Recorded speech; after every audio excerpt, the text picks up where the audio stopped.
Pernahkah Anda bertanya-tanya, apa sih yang paling Tuhan inginkan dari kita? Apakah perbuatan baik yang tak terhitung jumlahnya? Apakah doa yang panjang setiap hari? Atau mungkin persembahan yang besar? Semua itu baik.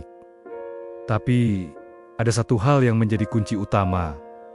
Satu hal yang tanpa itu mustahil kita bisa berkenan kepadanya. Kitab Ibrani pasal 11 ayat 6 mengatakan, dengan sangat jelas, tanpa iman, tidak mungkin orang berkenan kepada Allah. Ini bukan sekadar kalimat tambahan dalam Alkitab. Ini adalah fondasi. Ini adalah inti dari seluruh hubungan kita dengan Tuhan. Iman bukan sekadar hiasan atau pelengkap dalam kehidupan rohani kita, melainkan napasnya. Tanpa iman, hubungan kita dengan Tuhan menjadi hampa, seperti tubuh tanpa roh. Coba kita lihat para pahlawan iman yang tercatat dalam Alkitab. Pikirkan tentang Nuh. Tuhan menyuruhnya membangun bahtera raksasa di tengah daratan yang kering. Belum ada tanda-tanda hujan, apalagi banjir bandang. Orang-orang di sekitarnya mungkin menganggapnya gila. Buat apa kapal sebesar ini? Tidak ada air. Mungkin begitu cemoohan mereka. Tapi Nuh tidak mendengarkan suara keraguan. Ia mendengarkan suara Tuhan.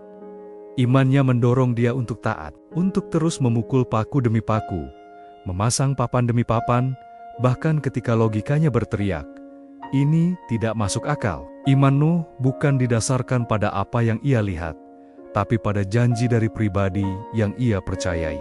Lalu, ada Abraham, yang disebut bapa orang beriman. Tuhan memanggilnya untuk meninggalkan tanah kelahirannya, zona nyamannya, dan pergi ke sebuah negeri yang Tuhan akan tunjukkan kepadanya. Bayangkan, Abraham berkemas tanpa tahu tujuannya di mana. GPS tentu tidak ada. Peta juga tidak ada. Satu-satunya penunjuk jalannya adalah firman Tuhan. Imannya membuatnya melangkah keluar dari kepastian menuju ketidakpastian.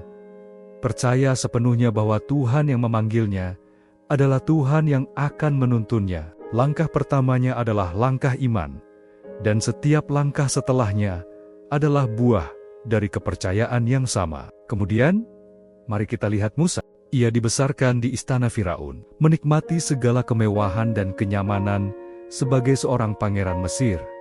Pendidikan terbaik, makanan terenak, posisi terhormat. Secara duniawi, ia punya segalanya. Tapi imannya membuatnya melihat sesuatu yang lebih besar. Ia memilih untuk meninggalkan semua itu, menolak disebut anak putri Firaun, dan lebih memilih untuk menderita bersama umat Tuhan. Mengapa?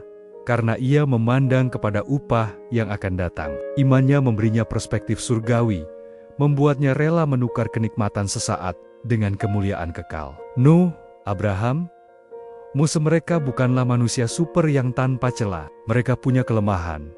Mereka pernah ragu. Mereka pernah salah. Tapi satu hal yang menyatukan mereka. Mereka memilih untuk percaya kepada Tuhan, melebihi keadaan, perasaan, dan logika mereka sendiri. Dan inilah yang Tuhan cari hari ini. Tuhan tidak mencari orang-orang yang sempurna, karena tidak ada satupun dari kita yang sempurna. Tuhan mencari orang-orang yang di tengah ketidaksempurnaan mereka, memilih untuk percaya. Pertanyaannya untuk kita sekarang adalah, bagaimana iman itu terlihat dalam hidup kita sehari-hari? Mungkin iman itu berarti tetap menaikkan doa untuk kesembuhan anggota keluarga, meskipun laporan medis berkata tidak ada harapan. Mungkin iman itu berarti tetap mengucap syukur atas berkat-berkat kecil saat kita sedang menunggu terobosan finansial yang besar. Mungkin iman itu berarti tetap setia melayani di gereja, meskipun kita merasa lelah dan tidak ada yang memperhatikan. Terkadang, iman adalah tindakan bertahan. Bertahan dalam doa saat jawaban sepertinya tak kunjung datang. Bertahan dalam kebaikan saat dunia di sekitar kita penuh dengan kejahatan. Bertahan dalam pengharapan saat semua pintu terlihat tertutup. Iman sejati tidak pernah menuntut Tuhan untuk bekerja sesuai jadwal kita. Iman sejati mengerti bahwa waktu Tuhan itu sempurna dan rencananya jauh lebih indah dari apa yang bisa kita bayangkan. Iman adalah keyakinan bahwa di balik setiap penundaan ada persiapan ilahi yang sedang Tuhan kerjakan. Jadi, mari kita berhenti sejenak hari ini dan merenung. Apakah hidup kita digerakkan oleh iman? Atau hanya oleh perasaan yang naik turun? Apakah keputusan-keputusan kita didasarkan pada janji firman Tuhan? Atau hanya pada apa yang terlihat baik di mata kita? Mari kita kembali kepada dasar itu. Iman, fondasi dari semua yang kita harapkan, dan bukti dari segala sesuatu yang tidak kita lihat. Mari kita jalani hari ini dan hari-hari ke depan, bukan dengan kekuatan kita sendiri, tetapi dengan iman kepada Dia yang setia dan sanggup melakukan jauh lebih banyak dari yang kita doakan atau pikirkan. Terima kasih sudah menyimak renungan hari ini. Jika Anda merasa diberkati, jangan lupa untuk menekan tombol like, bagikan video ini kepada orang lain, dan subscribe channel ini, agar kita bisa terus bertumbuh bersama dalam iman. Sampai jumpa di video selanjutnya. Tuhan memberkati.